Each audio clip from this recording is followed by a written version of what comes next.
Take for instance you. Take for instance me. Take for instance the fact that we were getting into trouble every other minute. Like the night you thought it would be cool to throw a chocolate bar into a hotel swimming pool, then point at it and yell, "Shit!" You said it was something you saw in a movie. No surprise, everyone in that pool was out instantly. And we accepted our lifetime ban from that hotel like men. Then rolled across town and checked into another, where you proceeded to seduce a single mother who was away on a business trip. Despite your best efforts, later that day she snubbed you, and you accepted it like forced retirement.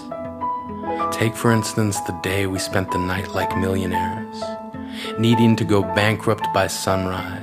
Take for instance the lies we told our parents like, "No, that is not my sheet of LSD. I'm holding it for a friend." Take for instance the time you told me a heart can't break. It can only bend. Take for instance you. Take for instance me. Take for instance the word instantly, and how it used to be used to define things like mashed potatoes or coffee. But now somehow they use it to sum up your life, telling me that you died instantly. They said it as if there was a measure of comfort to be found in the fact that you were dead, that you said no long goodbyes or last words, just gone. Like a deadbeat dad who popped out for some cigarettes and didn't come back. Fact is, you were a different kind of gone altogether. Gone like the promises of lovers who believe in things like unicorns and forever. Gone as in never coming back. Gone as in your parents can't even bring themselves to go into your old room. You were gone like that. But they all said you died instantly. They said it as if in you is the grace to not linger like a tragedy in slow motion or a heartbreak set on pause. No slow cause of death for us all to deal with. They said it as if it was a relief. As if that's what you would have wanted. And I have seen machines push life into the bodies of people who would rather just go, and I know that's not something you would want. And I'm not saying that I knew you better than most, but I'm pretty sure you'd rather be alive. Like the night we decided to drive to the observatory. We camped under the stars and got drunk. One beer in, you sunk into nostalgia like a love seat tailor-made for your body. Listed from memory the top 20 girls you never kissed but always wanted to. Backwards, non-stop, 20 through 2. You stopped at number 1 and said her name as if once upon a time you almost did. We were alive that night.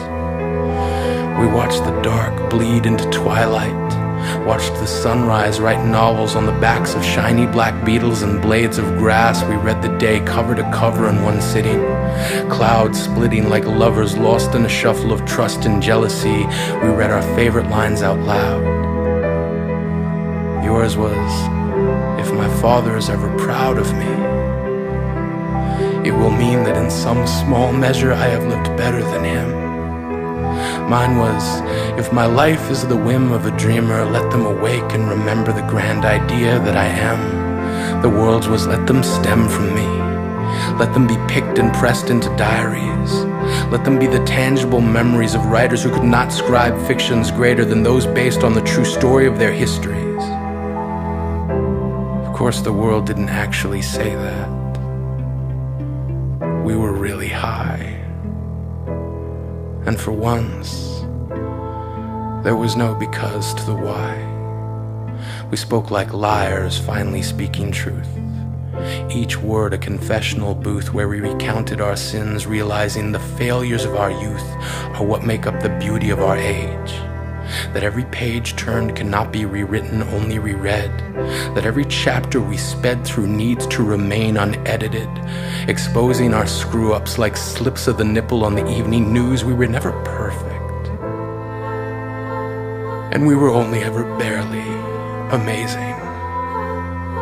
But I've been thinking about the word instantly and how you lived, instant to instant. Take for instance the night we met, when you wiped the rain out of your face like sweat and said, "It's not raining, it's just the weather trying to look busy." We decided right then and there the inventor of the umbrella was a pussy. 3 days later, you were sick in bed, reconsidered your position, then called me and said, maybe he was just wise. My heart is bending. I keep rereading the ending of your life, expecting a next chapter. I expect laughter as if it was always there. I unexpect your death so hard that part of me believes I can make it not true. You kept a rock on a satin pillow on your bookshelf and told me, it's a star. You said you found it in a junkyard and it had been broken down for quite some time because too many people wished on it, and that's a lot of pressure for one little star. You are the smile I have kept secret, the Atari 8-bit hero of my youth. And at the funeral, your friends all looked at me as if to say, you're the writer.